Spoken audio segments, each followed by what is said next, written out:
जब भी हम आश्रम में तैयारी करते थे तो सर कई बार टॉपर्स को बुलाते थे, वो हमें गाइड करने आते थे। तो देखकर लगता था कि शायद कितना पढ़ते होंगे, वो कितनी मेहनत की होगी, पता नहीं कब हम उस दिन वहां पर पहुंचेंगे। पर आज लगता है उनको देख के कि शायद उन्होंने भी हमारी जितनी मेहनत की है, क्योंकि किसी भी टॉपर को पता नहीं होता कि वो टॉप करेगा।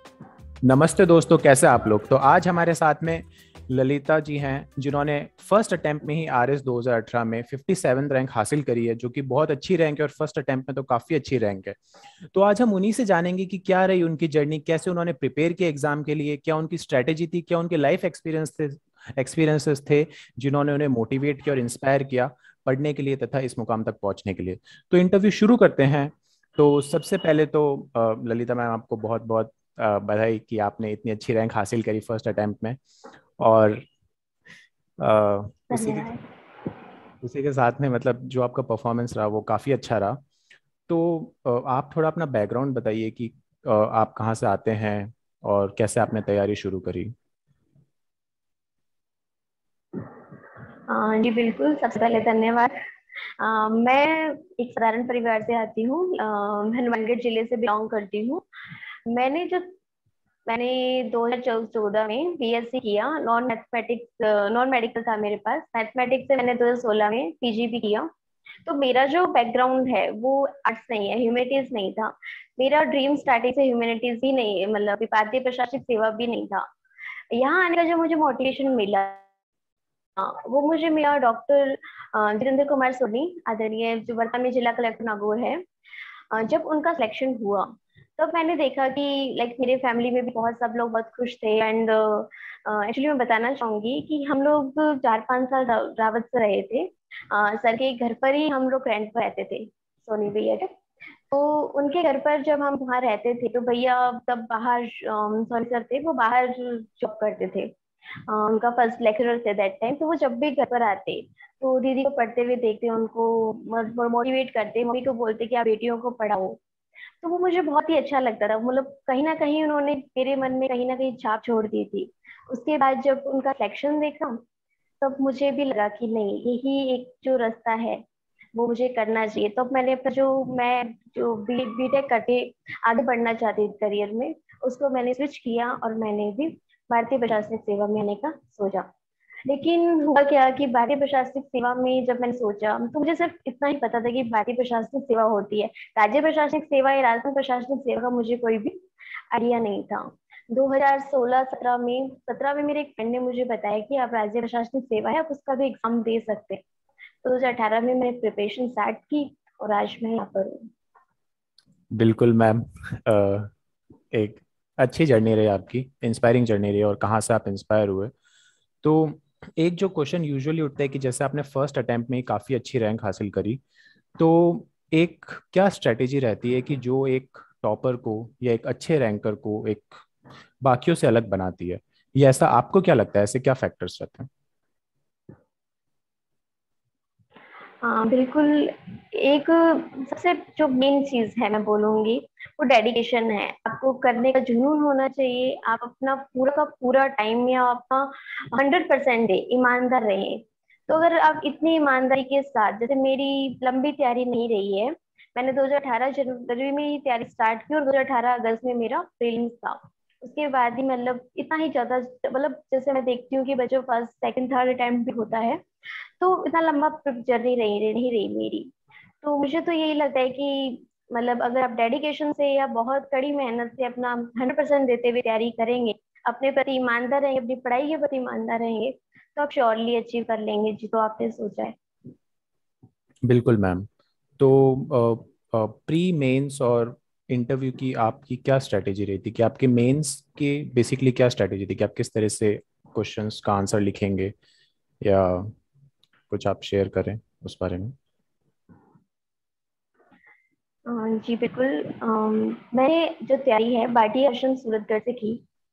तो अगर कोई भी स्टूडेंट जो भाटिया आश्रम से तैयारी कर रहा है तो उसको खुद को स्ट्रेटेजी बनाने की कोई जरूरत नहीं है, क्योंकि जो सारी स्ट्रेटेजी है वो प्रवीण भाटिया सर के निर्देशन में बनी बनाई आपको मिलती है। आपका सिर्फ काम यही है, आपको पढ़ना है, आपको अध्ययन करना है, आपको पेपर देने हैं, आपको डेली क्लास जाना है, सर की बात करके नोट्स बनाने हैं, टेस्ट देना है और दबाव में नहीं आना है। आपको रिलैक्स मोड में सिर्फ पढ़ना है। इतना ही आपका काम है। तो मैंने भी वही किया। पर इसी इसी के साथ मेरा प्री निकल गया, प्री निकलते ही मेंस था। मेंस में थोड़ा प्रेशर जरूर फील हुआ। लेकिन कहना चाहूंगी कि सर की ही निर्देशन में जब तैयारी की, हाँ, वैसे ही मॉक दिए, बहुत ज्यादा पेपर लिखे, इतने मतलब काफी मॉक टेस्ट लिखे हमने। मतलब मेंस के से जिससे मेंस एग्जाम था उससे भी 2 दिन पहले हम सेम डे 2 पेपर लिख कर ही गए थे। तो वो बहुत हेल्पफुल रहा। और सिलेबस को अपने पास रखा, जैसे सर बताते गए उसको फॉलो करते रहे तो इजीली हो गया। तो मैं अपना पूरा क्रेडिट पार्टी आश्रम और पार्टी आश्रम की टीम और उनको उनकी स्ट्रेटेजी को देना चाहूंगी, जो आज फर्स्ट टाइम पे मैं यहाँ पर हूँ। बिल्कुल मैम। मैंने भी काफ़ी लोगों से जिनके इंटरव्यू लिए सबसे भाटिया आश्रम की काफ़ी तारीफ सुनी है। और लगता भी है ऐसा कि वाकई में किस तरह से शेड्यूल स्ट्रेटेजी बनाई जाती है और फिर एग्जीक्यूट करी जाती है, जिससे कि काफ़ी लोगों की काफ़ी बिल्कुल। अच्छी रैंक आती है।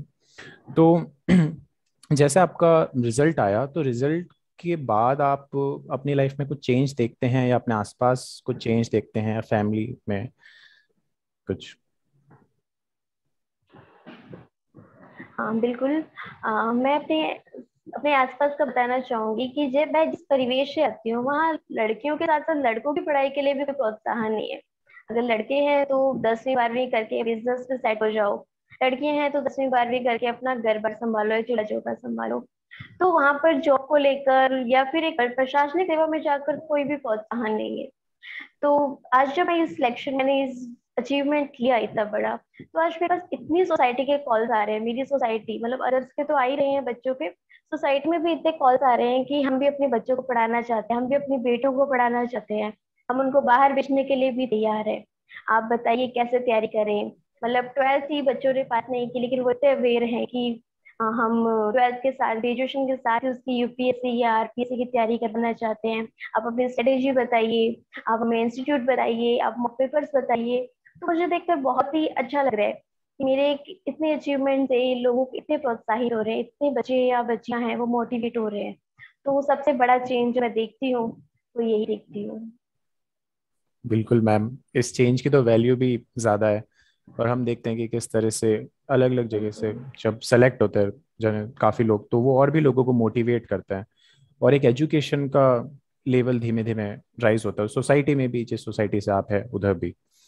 तो जैसे जब आपकी रैंक आई थी और जब आपका रिजल्ट आया था, तो उसके बाद आपका क्या रिएक्शन रहा था और आपको कैसे पता चला था रिजल्ट के बारे में? हाँ बिल्कुल। मैंने एक्चुअली मैं बहुत डरी हुई थी मेरा फर्स्ट एवर रिजल्ट था, कोई मैंने फर्स्ट एवर एग्जाम दिया था कोई भी तो। और फिर 3 साल की, जैसे हम देखते हैं कि प्रशासनिक सेवा का बहुत ही लंबा प्रोसेस है, तो मेरी हिम्मत नहीं थी रिजल्ट देखने की। मैंने अपने फ्रेंड को ही रोल नंबर दिया था कि आप मुझे बता देना रिजल्ट जो भी रहे। तो रिजल्ट देखते ही मैं बहुत खुश थी। वैसे तो मैं थोड़ा ज्यादा ही उम्मीद कर रही थी, लेकिन फिर भी मैं सेटिस्फाई थी कि टॉप 100 में इतनी साल की मेहनत के बाद जब आपको रिजल्ट मिलता है तो एक बार के लिए आप तो हो ही जाते हो कि जो भी मिला अच्छा मिला। तो ठीक है, मैं बहुत खुश थी। मैंने पेरेंट्स को कॉल किया, वो भी बहुत खुश थे। एंड उस टाइम सभी के कॉल्स आने लग गए। तो मैं खुद को लेकर जो मुझे सबसे बड़ा बदलाव मैं देखती हूँ वो है कि फर्स्ट टाइम में जब आप इतना अचीव करते हैं तो आप में कहीं ना कहीं मोटिवेशन आता है, सेल्फ कॉन्फिडेंस बढ़ता है। आज मुझे लगता है जब मैंने तैयारी स्टार्ट की थी तो मतलब भारतीय प्रशासनिक सेवा का सोचा था तो बहुत डर था मन में कि मैं कर भी पाऊंगी या नहीं कर पाऊंगी। आज जब मैंने ये अचीवमेंट लिया है तो वो डर कहीं ना कहीं कम हुआ है, कॉन्फिडेंस आया है कि हम भी कर सकते हैं, या कम प्रिपरेशन, कम टाइम या कम संसाधनों में भी तैयारियां हो सकती है। बिल्कुल मैम। एक क्वेश्चन है कि क्या आपको ऐसा लगता है कि फीमेल्स पर थोड़ा सा ज़्यादा प्रेशर होता है सेलेक्ट होने का, क्योंकि अगर फैमिली मेम्बर्स उन पर रिसोर्सेज इन्वेस्ट कर रहे हैं और फीमेल्स पढ़ने भी जा रही हैं, पर किसी वजह से अगर उनका सिलेक्शन नहीं हो पाता है, कुछ रह जाती है कमी, तो क्या आपको लगता है कि उन पर ज़्यादा प्रेशर होता है या सोसाइटी क्या कहेगी या इस तरह से? अगर होता है तो कोई फीमेल इसे कैसे हैंडल करे? हाँ हाँ एग्जैक्टली, आपकी बात बिल्कुल सही है कि फीमेल्स पे प्रेशर होता है। मैं लकी रही इस मामले में, मेरी फैमिली में मुझे ऐसा कोई प्रेशर नहीं था। पेरेंट्स ऐसा कोई प्रेशर नहीं था, सोसाइटी तो ऑब्वियसली प्रेशर डालती ही है। जब आपकी सेम ग्रुप की लड़कियां हैं, आपके फ्रेंड्स हैं, उनकी शादी हो जाती है तो वैसा प्रेशर आता है। या फिर जैसे मैं बताया कि मेरी सोसाइटी में कोई प्रोत्साहन भी नहीं है, तो फिर बोलते हैं, कितना पढ़ोगी कितना पढ़ोगी, तो ऐसा करके भी रहता ही है। फीमेल्स में ये भी होता है कि शादी करनी है आपको एक एज के बाद, फिर शादी के बाद पढ़ाई के लिए और दिक्कतें आती है, तो चैलेंजेस बहुत रहते हैं। एक कल के लिए पढ़ाई करना, अपने उस पढ़ाई को कंटिन्यू रखना, बहुत चैलेंजेस रहते हैं, क्योंकि उतना टाइम भी नहीं मिल पाता, फैमिली में भी टाइम देना पड़ता है। बट मैं उसके लिए यही कहना चाहूंगी कि आप अपने सपनों को मत छोड़िए, अपने ध्येय को मत छोड़िए, अपने कैसी भी परिस्थितियां हैं, मैं यहाँ पर भाटिया सर की ही बात को कोट करना चाहूंगी कि परिस्थितियां हैं वो वैसी ही रहेंगी, सिचुएशंस नहीं बदलेगी, जो आपकी वातावरण है वो वैसा ही रहेगा, आपको खुद अपनी रास्ता निकालना पड़ेगा उसमें से। तो बस वही है, अपने लिए अपने सपनों को जीवित रखिए अपने अंदर, और अपने रास्ते में बढ़ते रहिए। बिल्कुल मैम। एक और मतलब क्वेश्चन था कि जब आप अपने इंटरव्यू से रिलेटेड अगर कुछ एक्सपीरियंस शेयर करना चाहें कि आपका इंटरव्यू कैसा रहा, आपका क्या एक्सपीरियंस रहा, और अ, अगर आपने कुछ गलतियां करी तो क्या करी और क्यों नहीं होनी चाहिए थी, या फिर क्या अच्छी बातें रही, तो वो आप थोड़ा शेयर करें। बिल्कुल। इंटरव्यू मेरा ठीक था, एवरेज इंटरव्यू कह सकते हैं, जैसे मेरे मार्क्स भी एवरेज भी रहे हैं, कुछ बहुत अच्छे मार्क्स मैं गेन नहीं कर पाई। इंटरव्यू मैंने मॉक, क्योंकि कोविड का टाइम था तो हम ऑफलाइन मॉक बहुत कम दे पाए थे, तो ऑनलाइन मॉक दिए थे। मैं ग्रुप से भी जुड़ी रही काफी, तो उनमें मैंने काफी ऑनलाइन मॉक दिए। लेकिन बेसिस सबसे बड़ी गलती मैं मानूंगी कि जो इंटरव्यू था उसके 10-15 दिन पहले मैंने मॉक देना छोड़ दिया था। आई डोंट नो कि वो गलती थी या सही था, मुझे नहीं पता, लेकिन जब मेरा रिजल्ट देखती हूँ तो मुझे लगता है कि शायद ये गलती हो सकती है। और दूसरी बात की, इंटरव्यू सिर्फ आपकी प्रिपरेशन पे ही डिपेंड नहीं करता, इंटरव्यू पे और भी फैक्टर्स आते हैं, जैसे कि आपका डे कैसा है, आपको टाइम कितना मिल रहा है इंटरव्यू में, आप एक्सप्रेस कर पा रहे हो नहीं अपने आप को, या फिर समटाइम्स क्वेश्चंस ही आपके पाले के नहीं होते। जैसे मेरे साथ कुछ क्वेश्चंस ऐसे थे जो मैंने कभी सुने भी नहीं थे, तो ऐसे क्वेश्चंस भी मेरे पास आए। तो बहुत सारे फैक्टर्स हैं, वो डिपेंड कर रहे हैं। लेकिन ओवरऑल यही है कि आप मॉक दीजिए बहुत सारे, और अपना जो भी, मतलब आप प्री और मेंस के साथ ही अपनी जो इंटरव्यू की प्रिपरेशन है उसको कंबाइंडली चलाते रहिए, जिससे आपको बहुत लास्ट में बहुत बेनिफिट रहेगा। बिल्कुल मैम। मुझे तो अभी आपसे बात करके ऐसा लगता है कि आपका एनर्जी लेवल बहुत हाई रहता है। तो अगर आप कुछ बताना चाहें इस पर थैंक यू। कि बाकी लोग पढ़ते वक्त कैसे एनर्जी लेवल हाई रखें, क्योंकि मैं खुद भी थक जाता हूँ कुछ देर तक पढ़ने के बाद। तो क्या कर सकते हैं हम। एनर्जी लेवल हाई रखने के लिए मैं सिर्फ वही कहना चाहूंगी, आपकी परिस्थितियां हैं या जिस चीज को लेकर आपने स्टार्ट किया है, जो जुनून है आपको, वही आपको हाई रखता है। इस प्रिपरेशन में बहुत बार मन करता था गिव अप कर दे, नहीं होगा गिव अप कर दे, लेकिन हर दूसरे दिन उसी दिन 10 मिनट बाद ही उठकर कहते नहीं ललिता तुम कर सकती हो, एंड तुम्हें करना ही होगा।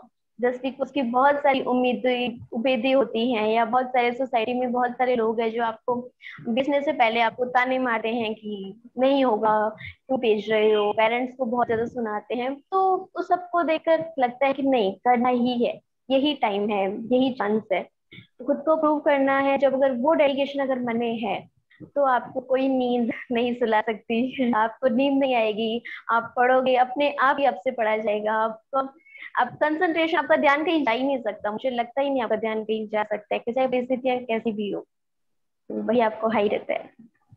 बिल्कुल मैम। अब महावीर सर आगे कंटिन्यू करेंगे और महावीर सर जी। क्वेश्चंस पूछेंगे। सबसे पहले तो ललिता मैम, ललिता जी आपको बहुत बहुत बधाई। राज्य की सर्वोच्च सेवा में आपने धन्यवाद सर। 57वीं रैंक हासिल की है।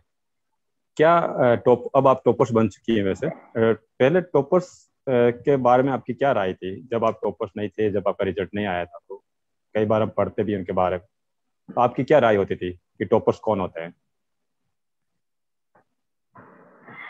बिल्कुल, जब भी हम आश्रम में तैयारी करते थे तो सर कई बार टॉपर्स को बुलाते थे, वो हमें गाइड करने आते थे, तो देखकर लगता था कि शायद कितना पढ़ते होंगे वो, कितनी मेहनत की होगी, पता नहीं कब हम उस दिन वहां पर पहुंचेंगे। पर आज लगता है उनको देख के कि शायद उन्होंने भी हमारी जितनी मेहनत की है, क्योंकि किसी भी टॉपर को पता नहीं होता है कि वो टॉप करेगा, क्योंकि सब उतनी ही मेहनत करते हैं, सब उतने डेडिकेशन से लगे रहते हैं। कई बार बस वही होता है कि आपके आपके स्टार्स कैसे काम कर रहे हैं, मुझे लगता है वो भी बहुत ज्यादा फैक्टर मायने रखता है आपकी मेहनत के साथ। क्योंकि जो 2000 बच्चे जिन्होंने इंटरव्यू दिया सब इक्वली थे, क्योंकि मुझे लगता है मैंने सबसे इंटरेक्ट किया था इंटरव्यू के दौरान, काफी से इंडक्शन हुआ, तो सब बहुत अच्छे थे। कोई किसी फील्ड में अच्छा था, कोई किसी का आईआर अच्छा था, किसी की पॉलिटी अच्छी थी, किसी की इकोनॉमी बहुत अच्छी थी।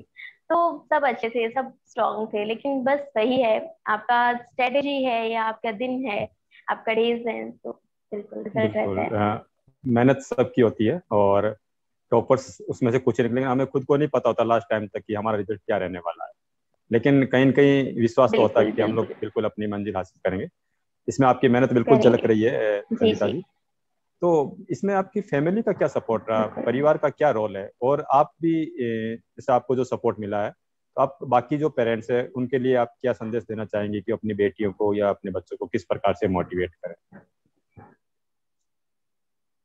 हाँ जी, मेरी फैमिली का बहुत सपोर्ट रहा मुझे। जैसे कि मैंने भारतीय प्रशासनिक सेवा में मुझे बताया कि मेरा सपना वहीं जाने का था। जब मैंने पापा को बोला कि मुझे दिल्ली जाना है, तो जैसे मेरी फैमिली में सब लोग दिल्ली जाना है, बेटी को दिल्ली कैसे भेजोगे, और कुछ परिस्थितियां भी नहीं थी, तो उन्होंने मतलब फैमिली के प्रेशर में एक बार पापा ने मुझे रोक लिया। लेकिन जब मैंने फिर जिद की कि मुझे सूरतगढ़ जाना है, भाटी आश्रम जाना है और आरएस की तैयारी करनी है इस बार, तो उन्होंने मुझे बोला कि बेटा जाओ, ये सब चलता रहेगा, सब मैं देख लूंगा, तुम जाओ अपनी तैयारी करो। तो वो बहुत बड़ा मोटिवेशन था, या बहुत बड़ा सपोर्ट सिस्टम था मेरे लिए। मम्मी ने भी मतलब मम्मी की भी बात करूं, मेरी माता जी, तो कभी उन्होंने मुझे काम को लेकर प्रेशर, या जब इवन मेरे छोटे भाई की एंगेजमेंट हो गई मीन वाइल प्रिपरेशन के दौरान, तो मेरे ऊपर कोई प्रेशर नहीं था कि तुम्हें भी एंगेजमेंट करनी है, सेटल होना है, तुम अपनी पढ़ाई करो, कोई बात नहीं, ये सब चलता रहेगा, लोग बोलते रहेंगे, तुम अपना प्रिपरेशन कंटिन्यू रखो। तो मैं सभी बिल, पेरेंट्स से कहना चाहूंगी कि अगर आपके बच्चे में थोड़ा है, अगर वो करना चाहते हैं, उनके अंदर करने का डेडिकेशन है, या आपको लगता है, तो आप उनको रोको ही मत, उनके पंख काटिए मत।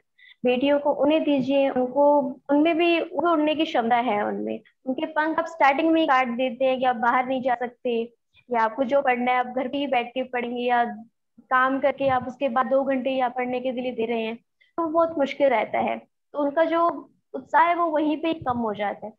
तो आप उनको पढ़ने दीजिए, मेहनत करने दीजिए, अगर वो करना चाहते हैं तो।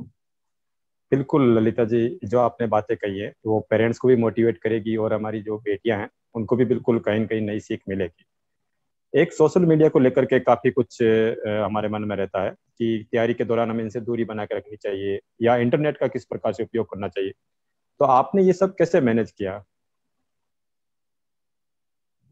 बिल्कुल सर, ये सबसे बड़ा आजकल डिस्ट्रैक्शन है। मैं देखती हूँ कि मतलब मेरा भी 3 साल तक फेसबुक आईडी डीएक्टिविटी था, और इंस्टाग्राम या अदर व्हाट्सएप भी मैंने बहुत टाइम तक डिलीट रखा। इवन इंटरव्यू के बाद भी मैंने व्हाट्सएप एक बार के लिए डिलीट कर दिया, कि मैं कुछ और प्रिपेयर कर रही थी।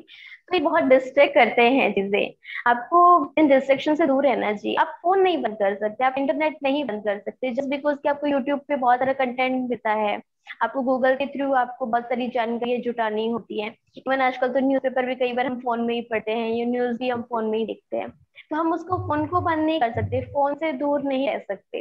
तो इसलिए हमें जो भी सोशल मीडिया जैसे हम डिस्ट्रैक्ट हो रहे हैं, उनको दूर रखना चाहिए। और अगर आप यूज भी कर रहे हैं, तो अपना स्क्रीन टाइम लिमिट कर दीजिए कि अब मुझे 1 ही घंटा फोन चलाना है, चाहे वो मैं किसी भी वे में चलाऊं। क्योंकि वो अगर आप स्क्रीन टाइम करेंगे निश्चित, तो वो आपकी आंखों के लिए भी बहुत फायदेमंद रहेगा। कि आप 8-9 घंटे ऑलरेडी पढ़ रहे हैं, बुक्स दे रहे हैं, फिर आप फोन में दे रहे हैं, तो कहीं ना कहीं वो आपकी आंखों को, आपकी सेहत के लिए भी हानिकारक है। तो इसलिए आप वही है बिल- कि आप थोड़ा दूर रहिए, स्क्रीन टाइम निश्चित बिल्कुल कीजिए। बिल्कुल, कहीं न कहीं इनको मैनेज करना बहुत जरूरी है। जाते जाते आखिरी प्रश्न रहेगा बिल्कुल कि सर। RS 2021 की वैकेंसी भी आ चुकी है, नोटिफिकेशन आ चुका है, और नए अभ्यर्थी जो तैयारी करना चाहते हैं, तो उनके लिए आपके क्या टिप्स रहेंगे कि वो भी आपकी तरह फर्स्ट टाइम में ही क्रैक कर जाएं और अच्छी रैंक हासिल करें, ताकि उनको अगली बार और तैयारी नहीं करनी पड़े। तो आप ऐसे कुछ टिप्स जो आपने अपनाए हैं या आप चाहती है कि ये इम्प्लीमेंट किए जाए?